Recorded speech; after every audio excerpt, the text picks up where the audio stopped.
It's Aisha, the Indiana blind wife, and here are 3 things that I was not prepared for when I lost my vision. Waking up and some days being worse than the previous day and really thinking that I was going to lose all of my vision in that day.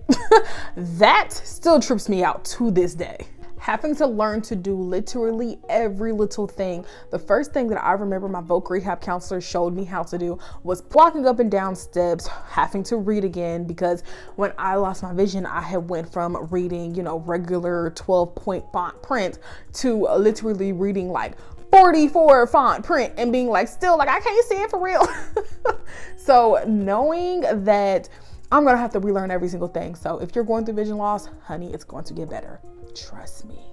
Having to explain to people what I can see, even when I do explain it to a T and break it down to people, they still act like they don't understand. And maybe that's because they don't care to understand, but I don't do this as much. But in the beginning, I felt like I had to explain, tell the whole story.